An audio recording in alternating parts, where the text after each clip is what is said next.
Steve Nash eventually revolutionized the offensive game of basketball through his 7 seconds or less stint with the Phoenix Suns, but once upon a time when Nash was drafted by the Suns in 1996, his debut as a basketball player was forgettable to say the least. Because as the 15th pick of the 1996 draft, no one was exactly sure of what to make of Nash's game, and so there were not exactly high expectations here. And during Steve Nash's first career game on November 1st, 1996, Nash was just about the last player that anybody was thinking about. That is because the Suns were playing the Los Angeles Lakers, who had a newly signed superstar in Shaq. Side note here, Kobe was also a rookie for this game, but he would not make his debut. We're going to get to that story later. For now though, the focus is of course on Steve Nash, who somehow managed to play below the expectations for him. Because while Shaq would finish this game with 23 points and 14 rebounds, Steve Nash would finish with 0 points, 0 rebounds, and 0 assists. If at this point in time you told a fan watching this game that they were watching a future 2-time MVP, and then you pointed to Steve Nash as that 2-time MVP, you might have been locked in an insane asylum. The reason for this is obvious, and going even further here, when we compare Nash's debut against the other players who rank in the top 10 assists of all time, we could see that unsurprisingly, Steve Nash's performance was by far the least impressive. I mean, to be fair, John Stockton and Mark Jackson didn't exactly have great debuts either, but hey, at least they put up something. Moving on though, Nash would somewhat rebound in his second game and scored 9 points, and he did have a couple of pretty passes against the Houston Rockets. Overall though, the best way to describe Steve Nash's rookie season was forgettable, or if you're being optimistic, it was a learning curve. As by the end of the season, Nash would only average 3.3 points and 2.1 assists per game, and when we compare that to the top 5 all-time assist leaders, again, you just would never guess that Steve Nash would become a 2-time MVP. The thing is though, of course, over the next few seasons, Steve Nash would continue to develop his game, and in season number 6, at the age of 27, Nash would finally make his first All-Star game for the Dallas Mavericks. Moving on, of course, in the 2005 and 2006 seasons, Nash would be named the NBA's MVP after leading the 7 seconds or less Phoenix Suns to incredible success. And it's here that I want to say, when we talk about incredible work ethics, we always bring up guys like Kobe and Michael Jordan, but Steve Nash was not an all-star until he was 27 and then became the MVP of the NBA at the age of 30. Obviously, the man has an incredible work ethic, and that made him one of the most efficient and fun to watch players of the 2000s. Of course, though, this is a video where we compare first to last games, and so Nash would eventually slow down after joining the Los Angeles Lakers in 2012. In Los Angeles, Steve would struggle with serious injuries such as a broken leg, along with continuous back and nerve issues, and by the time his final season rolled around in 2014, Nash would be limited to just 15 games. The last of these games would be a high-scoring affair, as the Lakers would lose 145 to 130 to the Houston Rockets on April 8th, 2014. This was a game in which Nash would play a little over 13 minutes and score 3 points while recording 5 assists and 3 rebounds. A far cry from his MVP numbers, but when you consider that at this point Steve was 40 years old and had the injury history I just mentioned, I would say that's actually a pretty impressive game. And overall in his final season, Nash did average 6.8 points and 5.7 assists, numbers that, when compared to the top 5 leaders all time in assists, are actually very respectable. So while Steve Nash was clearly a shell of himself for the Los Angeles Lakers, I mean, the man played until he was 40 years old. That is incredibly impressive. And guys, before we continue today's video, I am very excited to open this massive box because I'm very excited to announce that I have partnered with AT&T and they sent me this. They are working to celebrate the outstanding ballers in the community, and I'm about to unbox this box for you, and I also have some very exciting news. Make sure to stick around to the end of this unboxing because thanks to AT&T, 2 of you guys are going to get a box, and I have no idea what's in it. We're gonna start right here with this pull tab. I have no idea what this does. I was just told to start off by pulling it, and so here we go.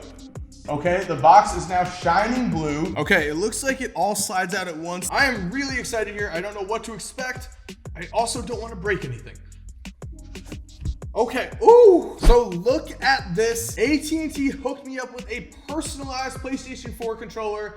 It has my last name on the back, and it has even my hometown, Freehold, New Jersey, on the front. And as you can see here, there's also, I think, a video message. Here we go. Hi, on behalf of everyone at AT&T, thank you. As you can see, AT&T is going all out here, guys. That's already the beginning of the box. Let's move on to layer number 2 here. And as you can see, AT&T hooked it up with a headset that, again, also has my personalized information on it. They have my player's position / my position when I played varsity basketball, aka when I rode the bench. Which, before we continue opening this box, I do want to say AT&T and me are giving away a box to 2 of you guys. If you want to be entered to win that box, make sure to go follow my Twitter at Mike Korz or my Instagram at Mike Korzemba. The details to win a box of your own will be there. But continuing on, layer number 3. And would you look at that, a personalized sweatshirt. On the back, we have my last name with, again, my favorite number 12. Also, you can see they included a slasher for my slashing build, and they included a bunch of the badges I have on that player. For a final recap, thank you AT&T for a personalized controller, for a personalized headset, and for a personalized sweatshirt. And speaking of impressive, let's now move on to Tim Duncan. Because surprisingly, despite the fact that at any point in his college career he could have left and made millions of dollars in the NBA, Duncan did stay 4 years in college for Wake Forest, and in 1997 won every single college National Player of the Year award that existed. This made Duncan the clear #1 pick in the 1997 draft, and it's here where we have to talk about just how lucky the San Antonio Spurs were. Because while in 1997 the Spurs would only win 20 games and thus were awarded the #1 pick, in 1996 the Spurs actually won 59 games, and if you look back even further, the last time the Spurs had missed the playoffs was the 1989 season. So what went wrong here? How did the Spurs win only 20 games? Well, in December of 1996, Spurs star David Robinson would break his foot and the Spurs never recovered. That is the only reason they won 20 games that season. Their star player missed basically the whole year. Because of this, San Antonio was able to luck into Tim Duncan, and unlike Steve Nash, Duncan dominated the NBA from day one. As after San Antonio was one of the worst teams in the league the year before, in Duncan's first game, the combination of Duncan and David Robinson would prove to be deadly. Duncan would finish with 15 points and 10 rebounds, while the two players combined would finish with 36 points, 23 rebounds, and 6 blocks total in an 11-point win against the Denver Nuggets. From there, San Antonio would finish the 1998 season with 59 wins, a 39-win turnaround that is one of the best in NBA history, and Duncan would have one of the best rookie seasons we have ever seen. I say this because as a rookie, Tim Duncan was named to the first team All-NBA, marking him as one of the top 5 players in the league already after he averaged 21.1 points, 11.9 rebounds, and 2.5 blocks a night. Since 1980, the only other rookie to make an All-NBA first team was Larry Bird, and before Larry Bird, you have to go all the way back to Wes Unseld in 1969. That is how impressive making the first team All-NBA as a rookie is, and deep diving even more here, there have only been 6 rookies in NBA history to ever average at least 20 points, 10 rebounds, and 2 blocks a game, and so when looking at this list, you could see that a rookie Tim Duncan was in elite company. Now, fast forwarding to Tim Duncan's last game ever, Duncan was in his 19th straight postseason appearance for the Spurs as they were up against the Oklahoma City Thunder in a 2016 Western Conference semifinals. And in this game 6, OKC would send the Spurs home with a 14-point win, and at this point in his career, it was obvious that Tim Duncan had declined quite a bit. This was shown by the fact that Tim had scored in single digits during his first 8 games of the 2016 playoffs, and in his previous 4 games in this series against OKC, Duncan had shot just 3 for 18 from the field before his final game. The thing is though, despite this poor play, in a form of final game magic, Tim Duncan would end his career with 19 points and 5 rebounds, and so even though the Spurs did lose, Tim Duncan was able to finish a historic career with yet another great moment. And by the time his career had ended, many people considered Tim Duncan the greatest power forward of all time. Somewhere on that list, just a few spots below though, was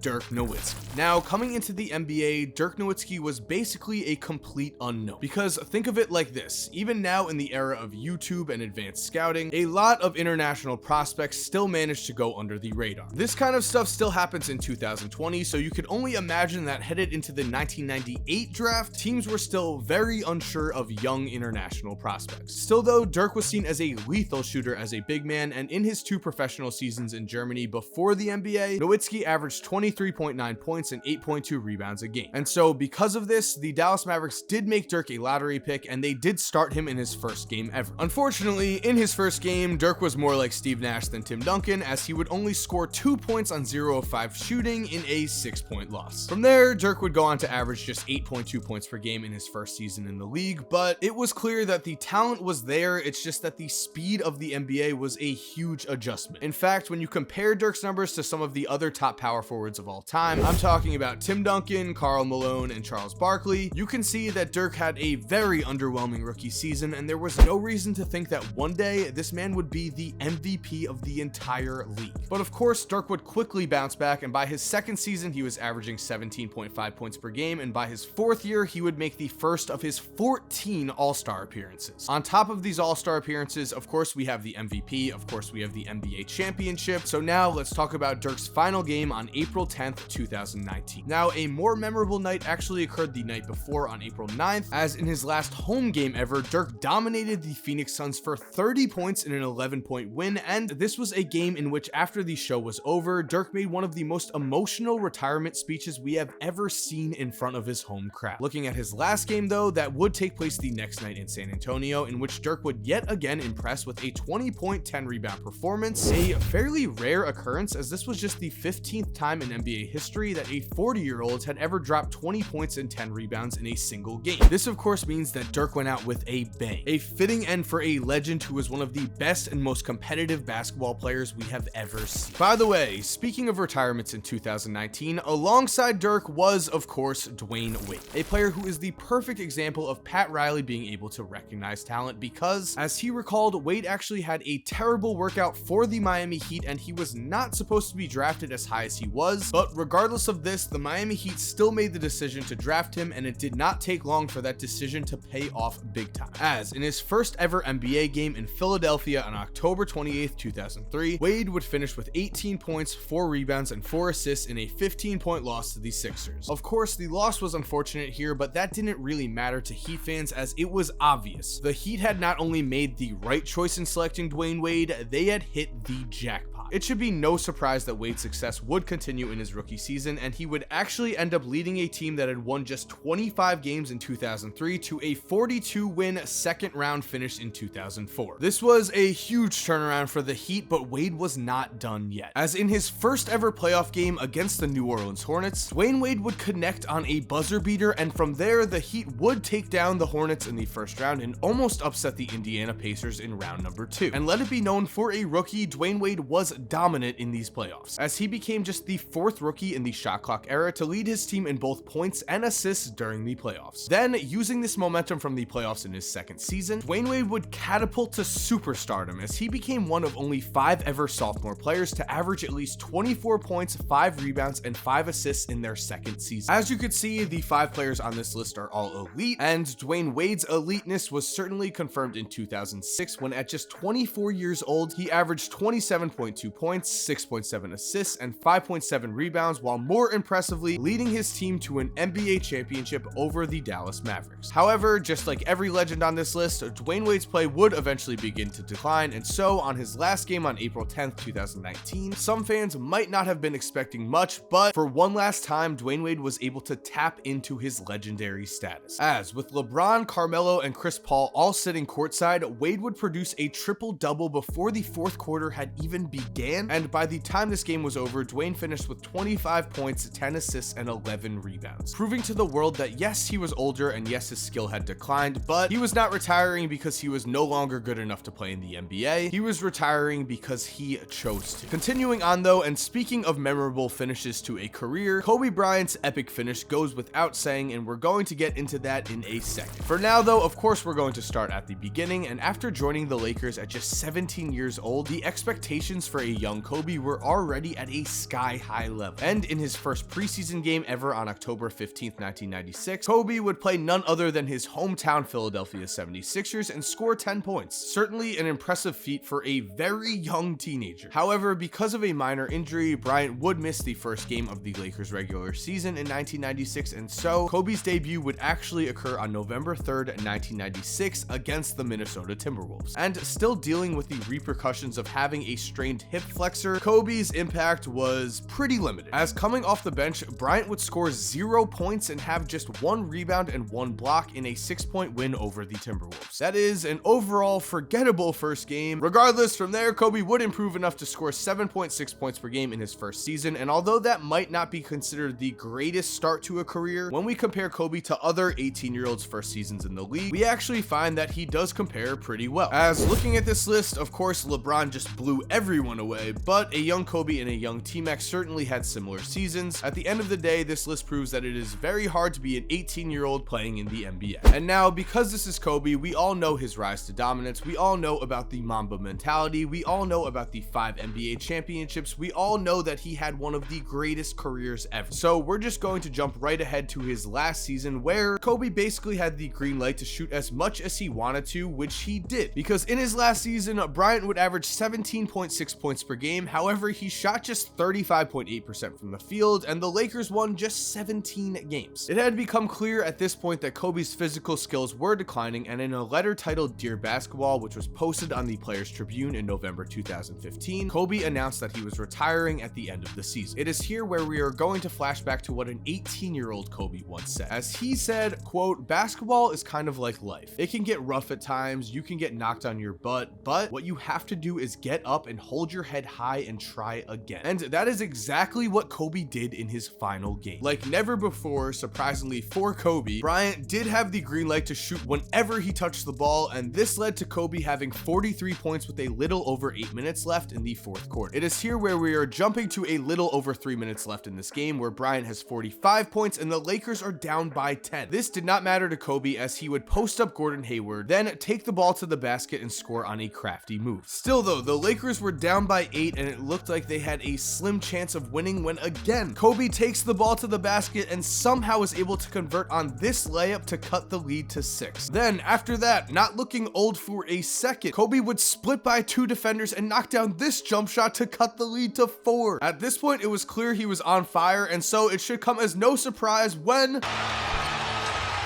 Kobe's got the Lakers' last tip. Bryant for 3. Yes, Kobe knocks down a 3 to cut the lead to 1, and Jay-Z and Jack Nicholson are in awe. And on the other end, the Lakers would get another stop, which set up this. Will Kobe give them one last gamer? Bryant on the move with the jumper. He got it!